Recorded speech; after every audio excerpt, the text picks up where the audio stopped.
साथियों नमस्कार। उम्मीद करते हैं आप सब बहुत बढ़िया होंगे और आप सभी के जनरल स्टडीज़ की प्रिपरेशन एकदम मस्त चल रही होगी। तो भैया आप जानते हैं शाम को 7 बजे हम आपके लिए जनरल स्टडीज़ की उन इम्पोर्टेंट क्लासेस को लेकर के आते हैं जो आपके एग्ज़ाम के दृष्टिकोण से बेहद इंपॉर्टेंट है। जी हाँ, यहाँ पर अगर आप चाहते हो कि ये जो क्लासेस हैं इनकी आपको पीडीएफ मिल जाए जिसमें हम प्रैक्टिस कराते हैं, इसके साथ साथ डिस्क्रिप्टिव भी क्लासेस आपकी होती हैं, ठीक है, जिसके माध्यम से हम आपके कंप्लीट सिलेबस को कवर करेंगे। आने वाले आपके कोई भी एग्जाम्स की अगर आप तैयारी कर रहे हैं, चाहे टीजीटी पीजीटी हो, सुपर टेट हो, RO ARO, UPPCS, principal, BEO, BPSC TRE 4 जैसे किसी भी एग्जाम की अगर आप तैयारी कर रहे हैं तो ये क्लासेस आपके लिए बेहद इंपॉर्टेंट है। ठीक है, अगर आप चाहिए सब कुछ आपको पीडीएफ के रूप में मिल जाए तो आप हमारा ऐप है, लिंक डिस्क्रिप्शन में है, जाओ डाउनलोड करो, इनको प्राप्त कर सकते हैं या फिर आप इस नंबर पर व्हाट्सएप के माध्यम से कॉन्टैक्ट कर सकते हैं। भैया आइए शुरू करते हैं। यहाँ पर लेते हैं पहला क्वेश्चन भैया, उस शासक का नाम बताइए जिसने वास्को डी गामा का कालीकट में स्वागत किया था। बहुत इंपॉर्टेंट है ये क्वेश्चन, आपसे कई बार पूछा जा चुका है एग्जाम्स में,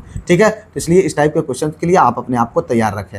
यहाँ पर देखिए, name the ruler who welcome Vasco da Gama at Calicut, Don Almeida, Albuquerque और गास्पर कौरिया जमोरिन। ठीक है, तो बताओ भाई सही विकल्प क्या है। सही विकल्प है भैया जमोरिन। जी हाँ, अगर हम बात करें तो मई 1498 में, कब मई जो है 1498 में ये जो है वास्को डी गामा गुजराती पथ प्रदर्शक अबुल मजीद की सहायता से कहाँ पहुँचा था? कालीकट, जो कि केरल में है। कहाँ है? केरल में, ठीक है। और वहाँ पर पहुँचा और वहाँ के हिंदू शासक जिसका नाम क्या था? जमोरिन, उसने जो है स्वागत किया इनका। और कालीकट में बसे अरब व्यापारियों ने वास्को डी गामा का विरोध किया था, ठीक है। जो व्यापारी थे अरब के, वो उनका विरोध किए थे, लेकिन इसने जो है जमोरिन ने इसका स्वागत किया था। हालांकि हम इन तीनों की बात करें तो ये विदेशी थे, तो इसका सवाल ही नहीं उठता, ठीक है। यहाँ पर देखिए, एससी बोस ने फॉरवर्ड ब्लॉक की स्थापना की, ठीक है। Subhash Chandra Bose founded the Forward Bloc in 1936, 1937, 1938, 1939। भाई बार बार कहता हूँ कि आपको क्वेश्चन के आंसर अगर पता हुआ करें तो कमेंट में आंसर जरूर लिखा करें, ना पता हो मेरे बताने के बाद लिखें, लेकिन आंसर जरूर करें, जिससे चीज़ें आपको लंबे समय तक याद रहेंगी और आपके लिए बेहद इंपॉर्टेंट है, ठीक है। यहाँ पर देखिए भैया, जो सही विकल्प है वो है आपका डी आंसर। जी हाँ, कब? 1939 में। जी हाँ, सुभाष चंद्र बोस ने फॉरवर्ड ब्लॉक की स्थापना कब किया? 1939 में। उद्देश्य क्या था इसका?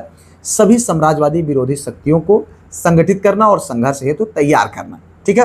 इनके प्रमुख सदस्यों की अगर हम बात करें तो देवव्रत विश्वास और विश्वंभर दयाल त्रिपाठी और स्वामी सहजानंद, ये सब इसके प्रमुख जो है सदस्य थे, ठीक है। चलो आगे देख लेते हैं अगला क्वेश्चन भैया। संघ लोक सेवा आयोग के सदस्यों को उनके कार्यकाल की अवधि पूर्ण होने से पहले उनके पद से किसके द्वारा हटाया जा सकता है? देखो बहुत इंपॉर्टेंट क्वेश्चन है, ठीक है। यहाँ पर by whom can members of the union public service commission यानी यूपीएससी, ठीक है, be removed from the their office before the expiry of their term. प्रधानमंत्री द्वारा, सर्वोच्च न्यायालय की सिफारिश पर, राष्ट्रपति द्वारा, संसद की सिफारिश पर, ठीक है। तो भाई बताओ सही विकल्प क्या होगा यहाँ पर? तो सही विकल्प है मित्र ये वाला, ठीक है, सर्वोच्च न्यायालय की सिफारिश पर राष्ट्रपति द्वारा। चूंकि आप जानते हैं अनुच्छेद 317, कौन? 317(1) के अंतर्गत जो है, एवं 317(3), ठीक है, 1 और 3 के अंतर्गत जो है के अनुसार यूपीएससी के अध्यक्ष सदस्य को लेकर के कदाचार यानी मिसबिहेवियर यानी करप्शन के आधार पर हटाया जा सकता है। ऐसे मामले में राष्ट्रपति जो है सर्वोच्च न्यायालय से जांच का अनुरोध करते हैं और सर्वोच्च न्यायालय की जांच एवं सिफारिश के आधार पर राष्ट्रपति उन्हें अपने पद से हटा सकता है, ठीक है। चलो, एक लोक कल्याणकारी राज्य के कार्य में के रूप में भारत के में जो है स्वावलंबन योजना निम्नलिखित में से किस वर्ष में प्रारंभ की गई? As a function of welfare state, Swavalamban Yojana in India was started in which of the following years? October 2012, ठीक है, सितंबर 2014, जनवरी 2011, सितंबर 2010। ये देखो यूपीपीसीएस 2018 में क्वेश्चन पूछा गया जे में, ये इंपॉर्टेंट है भाई, इसलिए इसको आप इग्नोर ना करिएगा। देखिए यहाँ पर जो सही विकल्प है मित्र वो है आपका यहाँ पर 2010 में, ठीक है। एक लोक कल्याणकारी राज्य के कार्य के रूप में भारत में स्वावलंबन योजना कब जारी की गई थी? 2010 में, ठीक है, सितंबर 2010 में, 26 सितंबर 2010 को। कितना? 26 सितंबर 2010 को। और अगर हम बात करें केंद्र सरकार द्वारा असंगठित क्षेत्र के कामगारों हेतु पेंशन योजना के रूप में शुरुआत की।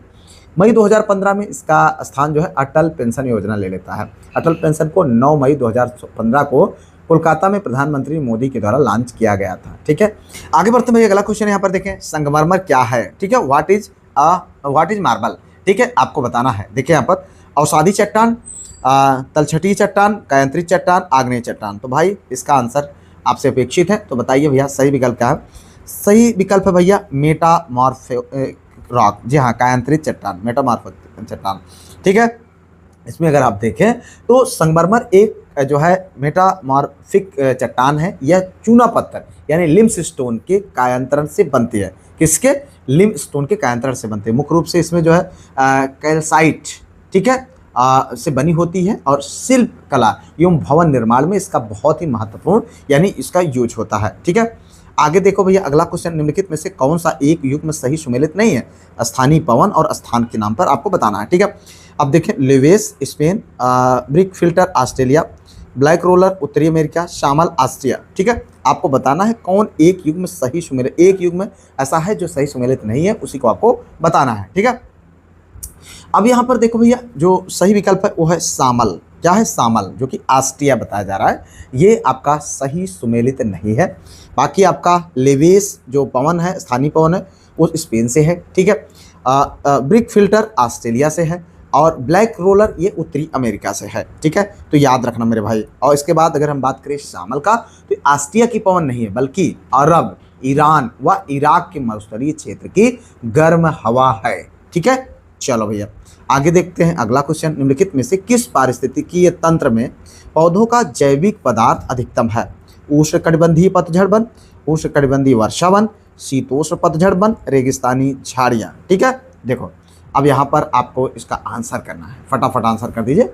सही विकल्प है भैया उष्णकटिबंधीय वर्षा वन। हाँ, उष्णकटिबंधीय वर्षा वन जो है भूमध्य रेखा के उत्तर दक्षिण 10 डिग्री अक्षांश पर, कितने?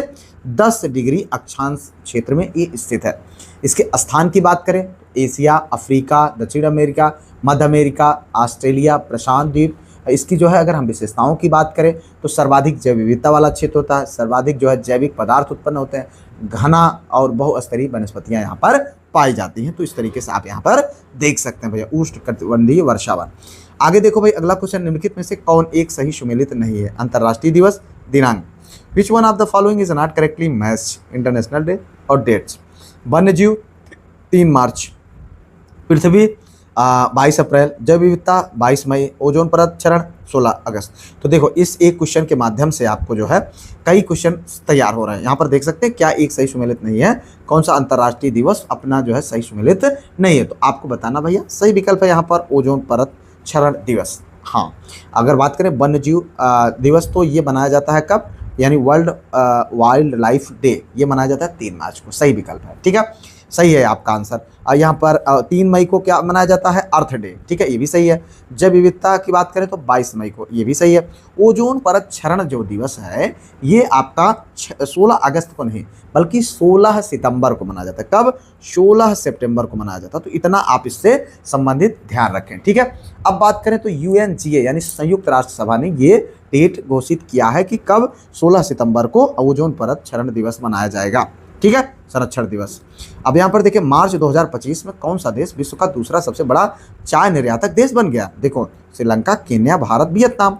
तो यहाँ पर आपका जो है आंसर क्या होगा भाई? देखिए यहाँ पर जो सही विकल्प है वो है भैया क्या?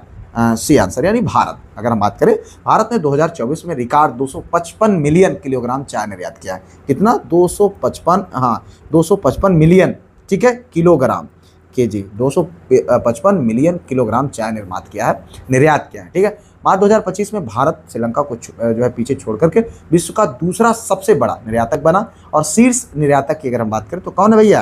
केन्या है। ठीक है, केन्या है, ये भी ध्यान रखना। कौन है? केन्या।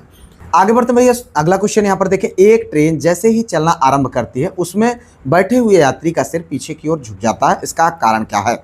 स्थिति का जड़त्व, गति का जड़त्व, जड़त्व आघूर्ण, द्रव्यमान का संरक्षण।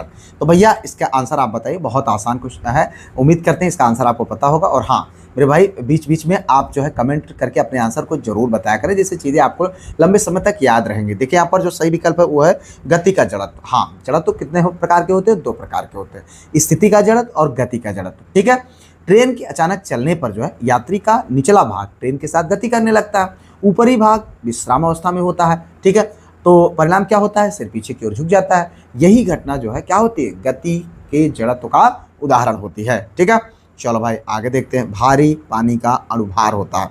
The molecular weight of heavy water is 18, 20, 36, 54।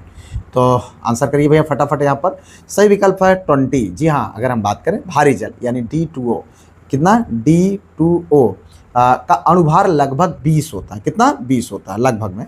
ठीक है, इसका उपयोग नाभिकीय रिएक्टरों में शीतलक के रूप में होता है। किसके रूप में, शीतलक के रूप में होता है। चलो भैया आगे देखते हैं अगला क्वेश्चन। मानव आहार में पॉलिश किए हुए चावल के उपयोग से निम्नलिखित रोग होता है। The use of polished rice in human diet cause of the following disease.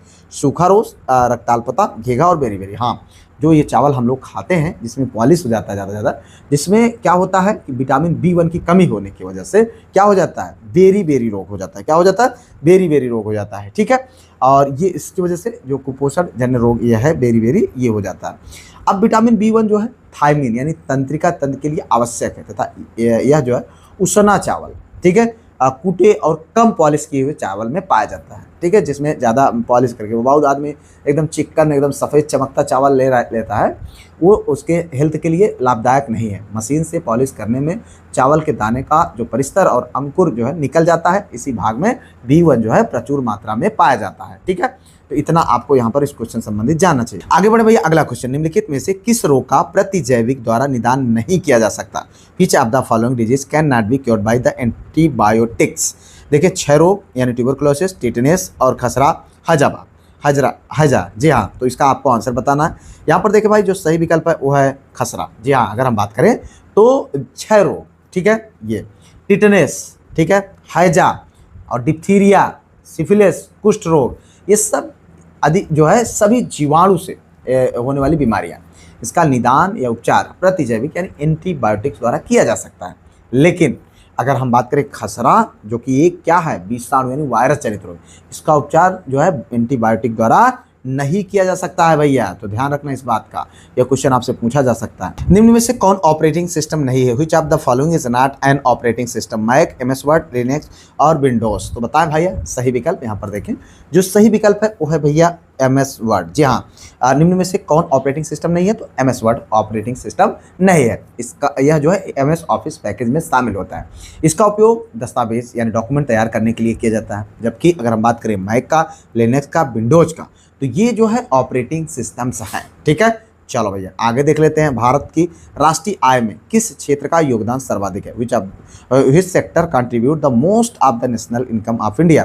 कृषि क्षेत्र का, उद्योग क्षेत्र का, सेवा क्षेत्र का, उपरोक्त में से कोई नहीं। तो भैया बताएं सही विकल्प है सर्विस सेक्टर का। जी हाँ, सबसे ज़्यादा जो है राष्ट्रीय आय से तात्पर्य किसी देश की अर्थव्यवस्था द्वारा पूरे वर्ष के दौरान उत्पादित अंतिम वस्तुओं एवं सेवाओं से शुद्ध मूल्य है। ठीक है, इसमें विदेशों से अर्जित शुद्ध आय भी शामिल होती है। भारत की जो राष्ट्रीय आय में जो सर्विस सेक्टर है उसका सर्वाधिक योगदान है।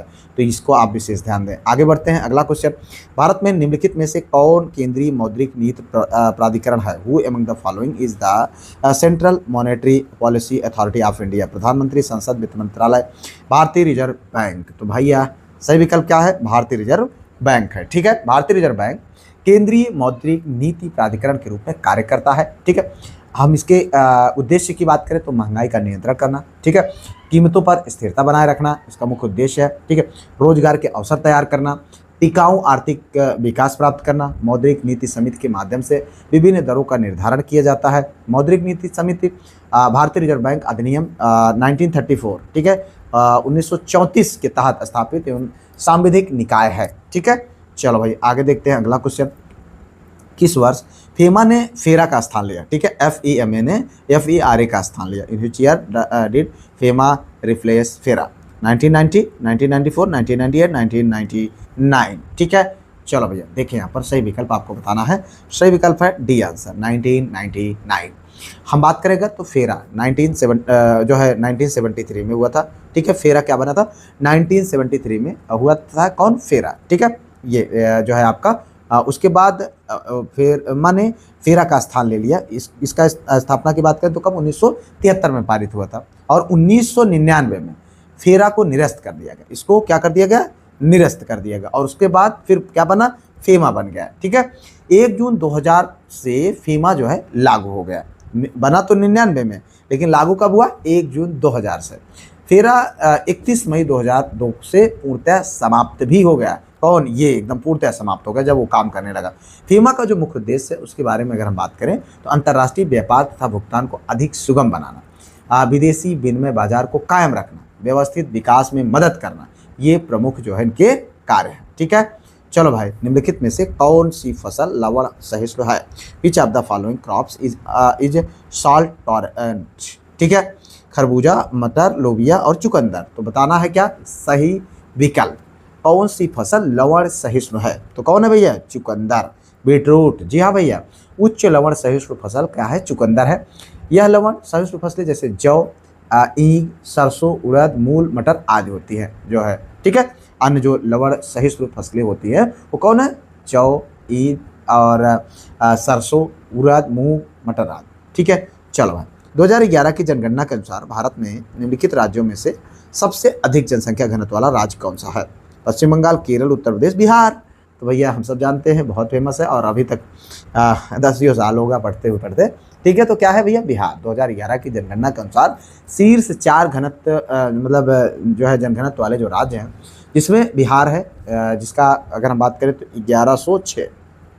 ठीक है, उसके बाद पश्चिम बंगाल की हम बात करें, दूसरे नंबर पर आता है जिस जो है 1028। ठीक है, ये है आपका। उसके बाद केरल 860 है, 860 है। ठीक है, उसके बाद यूपी है 829 है। ठीक है, जनघनत्व के स्थान के मामले में। आगे देखते हैं भैया अगला क्वेश्चन, उत्तर प्रदेश में पर्यटन विकास निगम की स्थापना हुई थी। Tourism development corporation in UP was establish in 1972, 1974, 1989, 2001। ठीक है, आंसर कर देना भैया फटाफट। तो यहाँ पर जो सही विकल्प है वो है 1974। पर्यटन विकास से संबंधित योजनाओं के निर्धारण के लिए 1972 में उत्तर प्रदेश पर्यटन निदेशालय का गठन किया गया। बाद में पर्यटन से संबंधित वाणिज्यिक गतिविधियों के संचालन व क्रियान्वयन के लिए 1974 में क्या होता है? उत्तर प्रदेश राज्य पर्यटन विकास निगम की स्थापना की गई है। ठीक है भैया, चलो आगे देखते हैं अगला क्वेश्चन। भारत का पहला चिड़ियाघर आधारित बायो बैंक कहाँ स्थापित किया गया?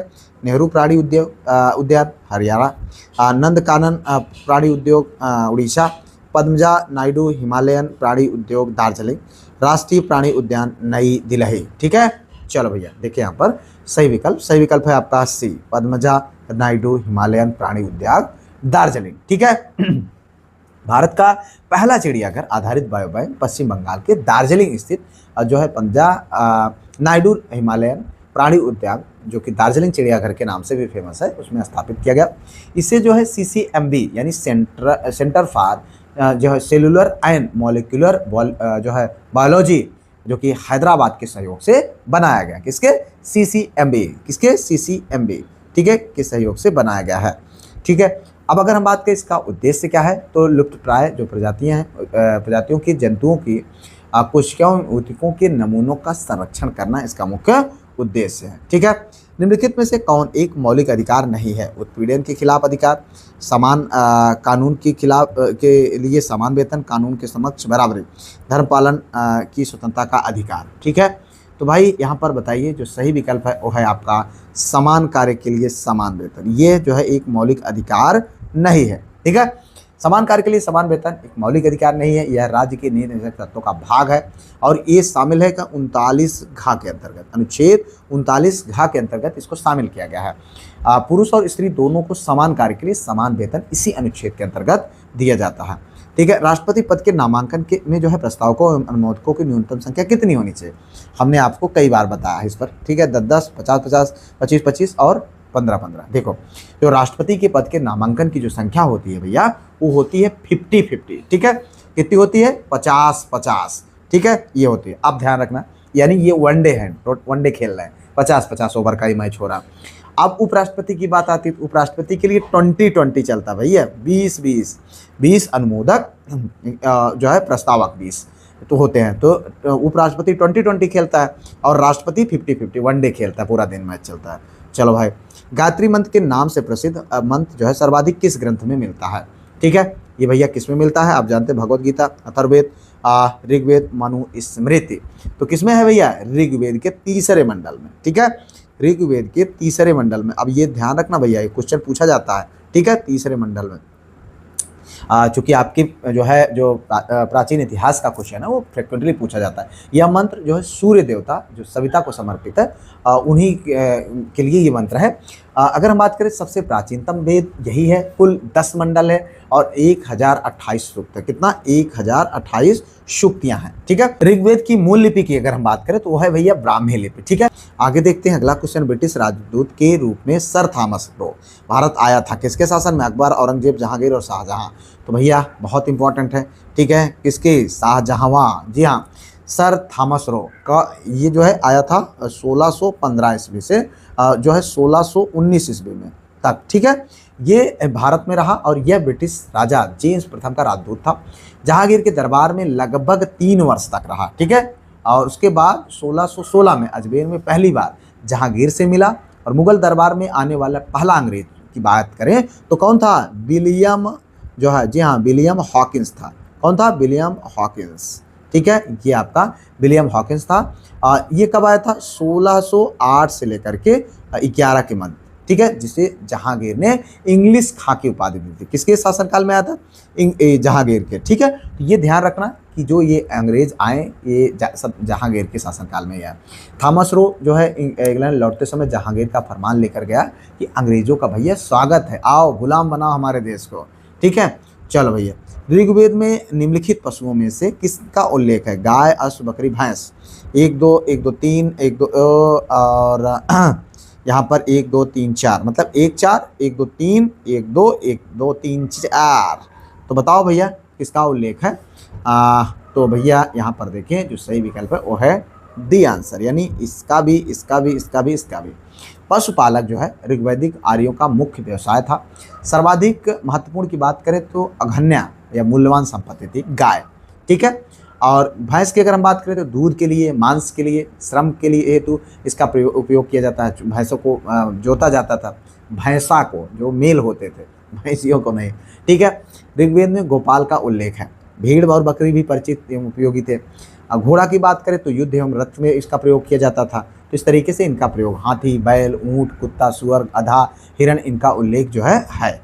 चलो भाई आगे देखते हैं अगला क्वेश्चन। यहाँ पर निम्नलिखित में से किसने जो है 4 अश्वमेध यज्ञ किए? उसमें प्रवरसेन, समुद्रगुप्त, कुमारगुप्त। तो किसने किया 4 भैया? ध्यान रखना, ये किया प्रवरसेन ने। किसने? प्रवरसेन। ठीक है। वाकाटक नरेश जिसका नाम क्या था? प्रवरसेन ने 4 अश्वमेध यज्ञ किए थे। इसके अतिरिक्त उसने जो है वाजपेयी यज्ञ तथा जो है कई अन्य जो है वैदिक यज्ञ भी किए थे। उसने जो है सम्राट की उपाधि धारण किए थे। वह एक धर्मनिष्ठ ब्राह्मण शासक था। ठीक है। चलो भैया, निम्नलिखित में से कौन सी एक नदी हिमालय पार यानी ट्रांस हिमालय नदी है? झेलम, सतलज, गंगा और रावी।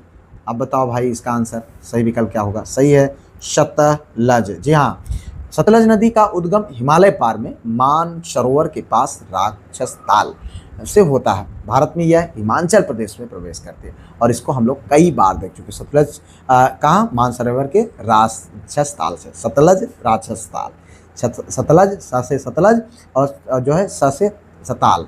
ठीक है। राक्षस ताल। ठीक है, याद रखना। भारत में हिमाचल प्रदेश में प्रवेश करती है। इस पर भाखड़ा नांगल बांध बनाया गया। कौन सा बांध? भाखड़ा। ठीक है, भाखड़ा। ठीक है, राक्षस भाखड़ा नांगल बांध। ठीक है, भाखड़ा नांगल बांध, ये थोड़ा सा याद रखना भैया। ठीक है, ये ध्यान रखना। इसी बांध में निर्मित जो जलाशय है वो गोविंद सागर जलाशय कहा जाता है। ठीक है। आगे देखिए भाई अगला क्वेश्चन। यहाँ पर निम्नलिखित में से कौन सा भारत का सबसे गहरा बंदरगाह है? कांडला, कोचीन, कोलकाता, विशाखापट्टनम। कौन सा सबसे गहरा बंदरगाह है भाई? ठीक है, तो सही विकल्प है विशाखापट्टनम। जी हाँ, पत्तनम बंदरगाह, पत्तनम। ठीक है, पत्तनम सबसे गहरा, पत्तनम। ठीक है, ध्यान रखना। विशाखापट्टनम बंदरगाह भारत का सबसे गहरा बंदरगाह, यह आंध्र प्रदेश के तट पर स्थित है। यह एक प्राकृतिक बंदरगाह है, जहाज निर्माण और मरम्मत के लिए प्रसिद्ध है। अगर हम बात करें कोलकाता बंदरगाह का तो ये हुगली नदी के तट पर पश्चिम बंगाल में है। ठीक है। कांडला व कोचीन की गहराई भी विशाखापट्टनम से कम है। ठीक है। आगे देखते हैं अगला क्वेश्चन। निम्नलिखित में से कौन जैविक संसाधन नहीं है? शुद्ध जल, कोयला, पेट्रोलियम और मछली। जैविक संसाधन नहीं भैया, बताओ कौन है? थोड़ा सा फंसाएगा आपको क्वेश्चन। तो शुद्ध जल, जी हाँ, प्योर वाटर जो है जैविक संसाधन में नहीं आता। जैविक संसाधनों में वे जीवों एवं जैविक जो है पदार्थों से उत्पन्न होते हैं, जैसे कोयला, पेट्रोलियम और मछली। शुद्ध जल जैविक संसाधन नहीं है, यह अजैविक प्राकृतिक संसाधन है, अजैविक प्राकृतिक संसाधन। तो इस तरीके से हम लोगों ने यहाँ पर इंपॉर्टेंट उन क्वेश्चन को देखा जो आपको आपके एग्जाम में देखने को निश्चित तौर पर मिलेंगे। तो इसलिए आप अगर अभी तक आपने PDF को नहीं प्राप्त कर रहे हैं तो ऐप डाउनलोड करके ले लीजिए, और उसके बाद वीडियो को like, channel subscribe, hype share कर लीजिएगा। मिलते हैं किसी और वीडियो में किसी और टॉपिक पर, तब तक के लिए जय Hind, Vande Mataram, best of luck.